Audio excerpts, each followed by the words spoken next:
أعوذ بالله السميع العليم من الشيطان اللعين الرجيم بسم الله الرحمن الرحيم وبه نستعين وصلى الله على سيدنا محمد وآل بيته الطاهرين اللهم صل على محمد وآل محمد وعجل فرجهم.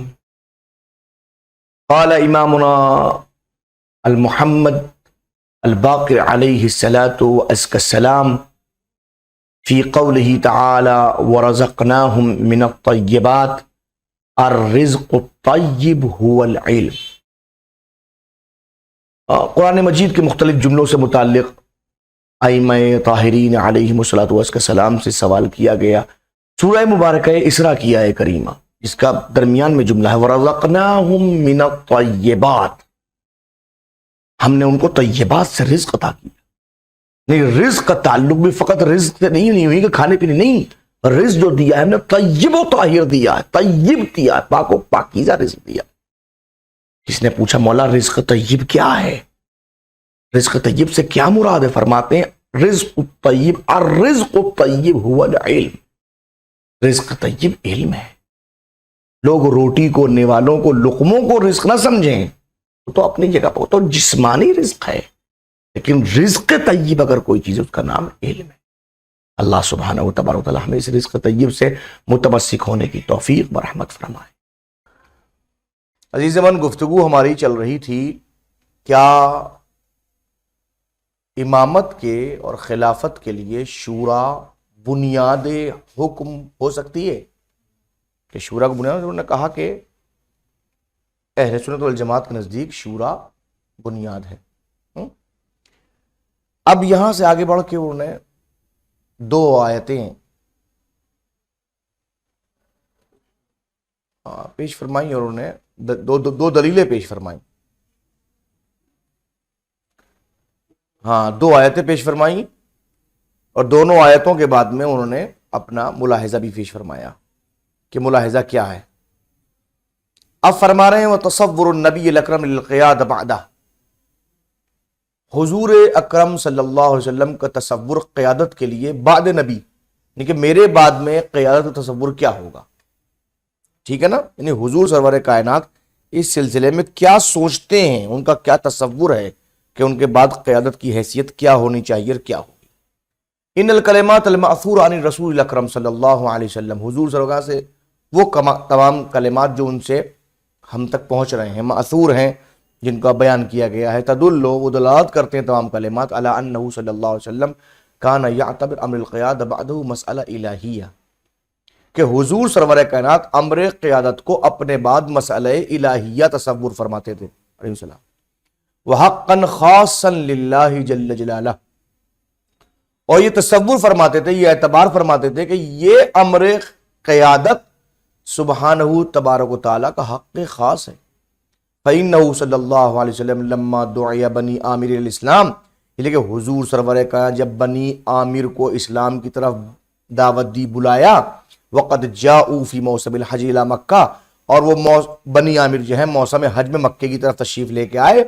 قال رئیسہم، تو ان کے رئیس نے، یعنی بنی عامر کے جو ذمہ دار تھے، قافلے گروہ کے اور قبیلے کے ذمہ دار تھے، انہوں نے کہا ارأیت ان نحن بعیناک علی امرک، آپ دیکھ رہے ہیں کہ ہم نے آپ کے مرحلے پر آپ کے امر پہ بیعت کر لی، ٹھیک ہے.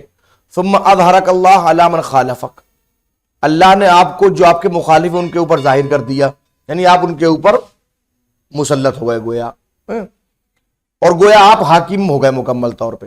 ایکون لنا الامر من بعدک، تو کیا آپ کے بعد امر ہمارے پاس بھی آ سکتا ہے؟ یہ بنی عامر کا ذمہ دار کہہ رہا ہے اگر ہم نے اسلام قبول کر لیا اور اللہ نے ہمارے اسلام کے بعد میں آپ کو حکومت عطا فرما دی، تو کیا اس حکومت میں ہمارا بھی کچھ حصہ ہوگا؟ فَأَجَابَهُ صلی اللہ علیہ وسلم بِقَوْلِهِ، تو آپ نے اس قول سے اس کو جواب دیا. کیا کہا؟ الامر الی اللہ یضعہ حیث یشاء، امر اللہ کے پاس میں ہے، وہ جہاں چاہے امر کو رکھے. حق کس کا بتایا حضور نے؟ اللہ کا بتایا. فَلَوْ كَانَ أَمْرُ الْخِلَافَةِ بِيَدِ الْأُمَّةِ، اگر امر خلافت امت کے ہاتھ میں ہوتا، لکان علیہ صلی اللہ علیہ وسلم یقول الامر الامہ، تو حضور کہتے بھائی امر امت کے ہاتھ میں ہے، او الی اہل الحل والعقد، یا فرماتے ہیں کہ بھائی اہل حل و عقد کے ہاتھ میں ہے، جو سربراہدہ افراد ہوں گے وہ جسے چاہے منتخب کر لیں، او ما یشابہ ذلک، اس کے علاوہ اس جیسے اور الفاظ پیش فرماتے حضور، فتفویض امر الخلافہ الی اللہ سبحانہ، اب اللہ کے رسول کا خلافت کے امر کو اللہ کو تفویض کر دینا، تفویض کا مطلب مکمل طور سونپ دینا، ظاہر فی کونہا کالنبوہ، یہ ظاہر کرتا ہے کہ یہ امر خلافت بھی نبوت ہی کی طرح سے ہے، یضعہ سبحانہ حیث یشاء، جیسے اللہ نبوت کو جہاں چاہتا ہے وہاں رکھتا ہے۔ قال اللہ تعالی، اللہ نے کہا اللہ اعلم حیث یجعل رسالتہ، اللہ بہتر جانتا ہے کہ اپنی رسالت کو، اپنی نبوت کو کہاں رکھے۔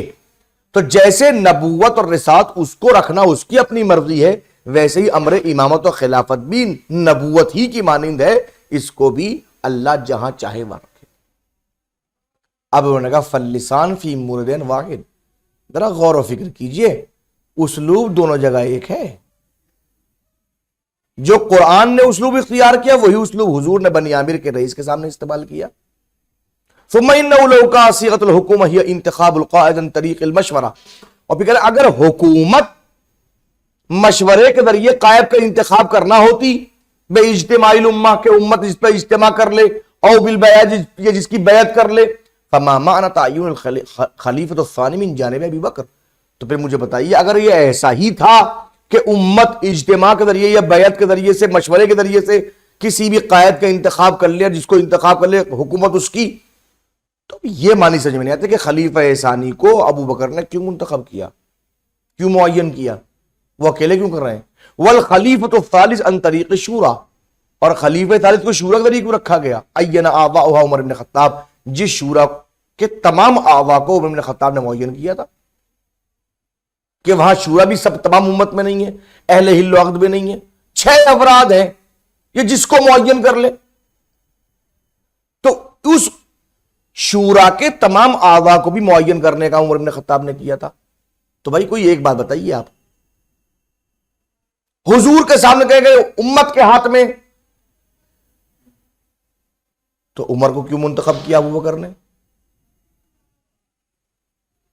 تعین کیوں کی کہ میرے بعد یہ، اضف الی ذلک، اور پھر میں اس کے علاوہ اور مزید اضافہ کر رہا ہوں، ان ہناک نصوصا، بہت سارے نصوص موجود ہیں، تشیر الی ما فی مرتکز العقل، جو اشارہ کرتے ہیں عقل کے ارتکاز کی طرف، کیا، من ان ترک الامہ بلا قائد و امام، کہ یاد رکھیے امت کو بغیر قائد و امام کے ترک کرنا، قبیح علی من بیدہ زمام الامر، اس کے لیے قبیح، اس کے ہاتھ میں امر امت کا امر موجود ہے، جس کے ہاتھ میں امت کی قیادت موجود ہے، اس کے اوپر قبیح ہے کہ وہ امت کو بغیر قائد و امام کے ترک کر دے۔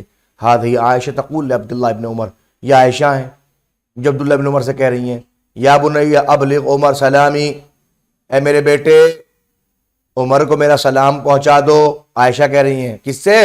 عبداللہ ابن عمر سے۔ وقل لہو، اور اپنے ابا سے کہہ دینا، لا تدع امت محمد بلا راع، کہ خدا کے لیے امت محمد کو بغیر راعی کے چھوڑنا نہیں۔ وَإِنَّمَا قَالَتْ ذَلِكَ عِندَمَا أُغْتِيَ الْعُمَرُ وَأَحْسَبَ الْمَوْتِ، یہ کب ہوا؟ یہ عائشہ نے اس وقت کہا جب عمر کے پیٹ پھاڑ دیا گیا اور انہوں نے موت کو محسوس کر لیا گویا۔ وَأَرْسَلَ ابْنَهُ إِلَىٰ عائشہ، اور اب حضرت عمر نے اپنے صاحبزادے کو حضرت عائشہ کے پاس بھیجا، لِيَسْتَأْذَنَ مِنْهَا أَن يَدْفُنَ فِي بَيْتِهَا مَعَ رَسُولِ اللَّهِ، تاکہ عبداللہ ابن عمر جو ہیں ان سے اجازت لیں۔ کس بات کی اجازت؟ کہ وہ رسول اللہ کے ساتھ ان کے گھر میں دفن ہونا چاہتے ہیں، وَمَعَ أَبِي بَكْرَ، اور ابو بکر کے ساتھ میں۔ وَهَذَا عبداللہ ابن عمر يقول لأبي، اور یہ عبداللہ ابن عمر اپنے باپ سے کہہ رہے ہیں، کیا کہہ رہے ہیں؟ سنیے، انی سمعت الناس یقولون مقالہ، اے بابا میں لوگوں کی زبان سے بہت ساری باتیں سن رہا ہوں، فعلیت نقول لک، میں چاہتا ہوں کہ آپ کو کچھ بتا دوں، وزعموا انک غیر مستخلف، وہ سب گمان کرتے ہیں کہ آپ کسی کو خلیفہ بنا کے نہیں جا رہے ہیں، وانہ لو کان لک راعی ابل او غنم، وہ یہ بھی کہہ رہے ہیں کہ اگر آپ کسی اونٹ کے اور کسی بکریوں کے راعی ہوں تو مجاک، اور پھر فرشتہ آ جائے، وہ طرح کہا اور آپ اس کو چھوڑ کے جائیں، لرأیت ان قد ضیع، تو آپ دیکھیں گے وہ سب ضائع ہو جائیں گے۔ فرعایت الناس اشد، لہذا لوگوں کی رعایت تو اونٹ اور بکری زیادہ ضروری ہے، جب آپ اپنے گھر کی ایک اونٹ اور ایک بکری کو بھی بغیر راعی کے نہیں چھوڑ کے جاتے تو امت محمد تو اس سے کہیں زیادہ اس منزل کے اوپر ہے. اور حد ہے وَبِذَلِكَ اسْتَوْصَبَ مُعَاوِيَةُ أَخَذَهُ الْبَيْعَ مِنَ النَّاسِ لِابْنِهِ یزید. ارے حد تو یہ ہے کہ معاویہ جیسا انسان بھی لوگوں سے اپنے بیٹے یزید کے لیے بیعت لے رہا ہے. وقار کہہ رہا ہے, کیا کہہ رہا ہے سنیے, جملہ سنیے اس کا کتنا اہم ہے. انی کرہت ان ادع امت محمد بعدی, مجھے ناپسند ہے کہ میں امت محمد کو اپنے بعد چھوڑ دوں, کالظان لا راعی لہا, ایسی بکری کی طرح چھوڑ دوں جس کا کوئی راعی نہ ہو. فَإِذَا كَانَ تَرْكُ الْأُمَّةِ بِلَا رَاعٍ, اب اگر امت کو بغیر راعی کی ترک کرنا امرا غیر صحیح فی منطق العقل, عقل کی نظر میں ایک امر غیر صحیح ہے, فَكَيْفَ يَجُوزُ لِهَؤُلَاءِ أَن يَنْسَبُوا إِلَى النَّبِيِّ صلی اللہ علیہ وسلم, تب یہ کیسے ممکن ہے کہ یہ حضور سرور کائنات نسبت دے رہے ہیں کہ انہو ترک الامہ بلا راع, کہ انہوں نے امت کو بغیر راعی کے ترک کر دیا. فَكَأَنَّ هَؤُلَاءِ كَانُوا أَعْطَفَ عَلَى الْأُمَّةِ مِن نبی الاکرم, یہ گویا یہ ظاہر کرنا چاہتے ہیں کہ یہ امت کے اوپر حضور سے زیادہ کرم فرما ہے, یہ حضور سے زیادہ امت کو چاہنے والے, یہ حضور سے زیادہ امت کا خیال رکھنے والے. ان ھذا مما یقتضی منہ العجب, اس سے سوائے تعجب کو کچھ اور نہیں آتا.